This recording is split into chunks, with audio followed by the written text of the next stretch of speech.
मुंबई की भीड़-भाड़ भरी जिंदगी में हर कोई कहीं ना कहीं दौड़ रहा होता है, लेकिन जब वही भीड़ रात में गायब हो जाती है, तो ये शहर एक अलग ही रूप धारण कर लेता है।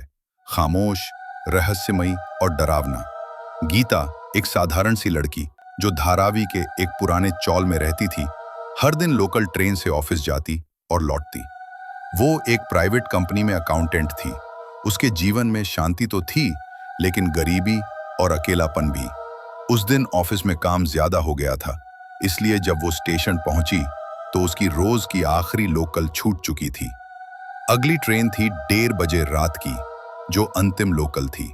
गीता ने प्लेटफॉर्म नंबर 5 पर जाकर एक कोने की बेंच पर बैठना तय किया। उसे डर लग रहा था। प्लेटफॉर्म पे से बहुत कम लोग थे। कुछ लड़के सामने वाले प्लेटफॉर्म पे वेट कर रहे थे। गीता के दिमाग में यही चल रहा था, टाइम कैसे पास होगा, ट्रेन तो 1:30 बजे को आएगी। प्लेटफॉर्म वीरान था।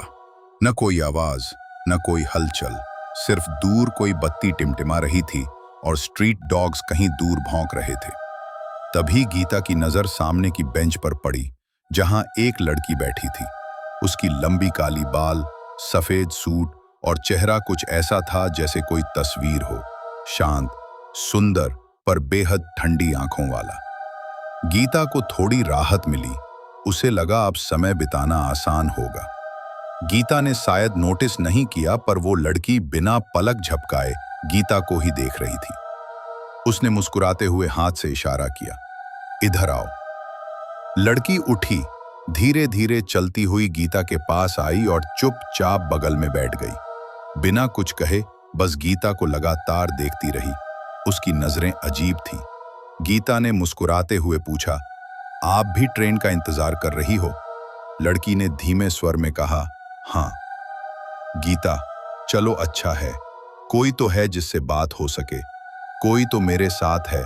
इस वक्त स्टेशन डरावना सा लग रहा है। लड़की धीरे, क्या मैं आपके साथ आ सकती हूं? गीता थोड़ी चौंकी, लेकिन फिर बोली, हाँ, क्यों नहीं, अकेले सफर करना भी ठीक नहीं होता।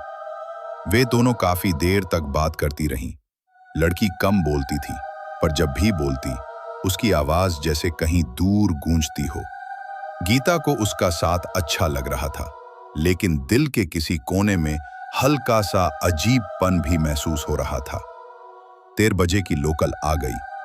गीता ने लड़की से कहा, चलो, ट्रेन आ गई। गीता चढ़ गई, लेकिन जैसे ही उसने पीछे देखा, वो लड़की अब भी प्लेटफॉर्म पर ही खड़ी थी। उसकी आंखें अभी भी गीता को घूर रही थी। गीता ने सोचा, शायद उसे जाना नहीं है। वो अंदर जाकर खिड़की के पास बैठ गई। ट्रेन चलने ही वाली थी, तभी किसी ने सामने वाली सीट पर आकर बैठने की आहट की। गीता ने नजर उठाई और उसकी सांस थम गई। वो वही लड़की थी। गीता, तुम तो प्लेटफॉर्म पर थी, मुझे लगा तुम नहीं आओगी। लड़की ने सिर झुकाकर कहा, आपने कहा था साथ चलने को, अब मैं हमेशा आपके साथ रहूंगी। गीता का शरीर ठंडा पड़ गया। वो समझ नहीं पा रही थी कि जो हुआ वो सपना था या हकीकत। अभी थोड़ी ही देर हुए थे, वो लड़की अपने सीट से उठी, ट्रेन के गेट के पास जाकर खड़ी हो गई। वहां से वो लगातार गीता को घूरती रही। गीता अब उसे देखकर डरने लगी थी। फिर जैसे ही ट्रेन एक अंधेरे पुल से गुजरी, लड़की ने मुस्कुराया और अचानक चलती ट्रेन से छलांग लगा दी। गीता चीख पड़ी। नहीं, बाकी पैसेंजर्स भागकर गीता के पास आए। किसी ने पानी दिया, किसी ने पूछा क्या हुआ। गीता कांपती हुई बोली, उसने, वो लड़की कूद गई। सभी ने इधर उधर देखा, लेकिन कोई नहीं था। ट्रेन अब एक उजाले वाले स्टेशन पर आ चुकी थी। भीड़ में एक बूढ़ी औरत ने गीता का हाथ पकड़ा और बोली, बेटा डर मत, भगवान का नाम ले, कभी कभी आत्माएं भटकती हैं। गीता चुपचाप सिर हिलाने लगी। गीता का स्टेशन आ गया। वो जल्दी से उतरी, एक ऑटो लिया और अपने चौल की ओर रवाना हो गई। ऑटो में बैठी एक लंबी सांस भरी। जैसे उसने अपनी आंखें खोली, उसने देखा रेलवे स्टेशन के बाहर वाली सीढ़ियों पे वो खड़ी है और उसे देखे जा रही है, बिल्कुल पहले जैसी, मुस्कुराती हुई। गीता की धड़कनें तेज हो गईं। ये कैसे हो सकता है? वो खुद को समझाने लगी, शायद डर की वजह से कोई वहम हो रहा है। गीता घर पहुंची, डरते हुए दरवाजा खोला। अंदर जाके तुरंत दरवाजा बंद किया। उसकी भूख मर चुकी थी। उसने सोचा, चलो थोड़ा बालकनी में जाके बैठते हैं, ताजी हवा से थोड़ा मन ठीक हो जाए। वो बालकनी में अभी खड़ी ही हुई थी कि नीचे रोड पर वही लड़की फिर खड़ी थी, प्लेटफॉर्म वाली, और वो सीधा ऊपर गीता को देख रही थी। फिर से डरावनी स्माइल करते हुए गीता जोर से चिल्लाई, चली जा यहां से। पड़ोसी इकट्ठा हो गए। तभी अचानक गीता रसोई की ओर भागी, फ्रीज खोला और कच्ची मछलियां निकालकर खाने लगी। उसके मुंह से खून टपक रहा था, आंखें लाल, चेहरा अजीब।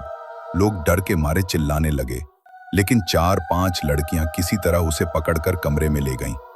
गीता जोर से चिल्ला रही थी, वो मेरे अंदर है, वो बाहर नहीं जाएगी। बड़ी मुश्किल से लोगों ने उसे कंट्रोल किया।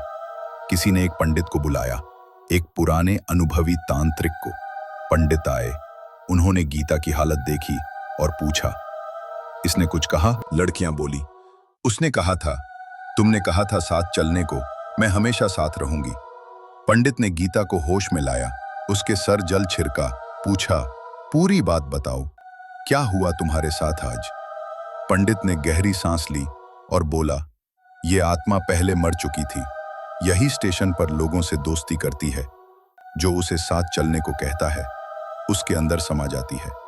बेटा, तुमसे गलती हो गई, पर चिंता मत करो, मैं इसे वापस भेज दूंगा। हवन शुरू हुआ, गंधक और नींबू जलाए गए। गीता जोर जोर से हंसने लगी।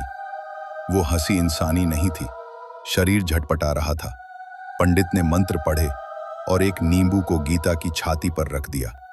नींबू काला पड़ गया, आग की लपटें तेज हो गईं।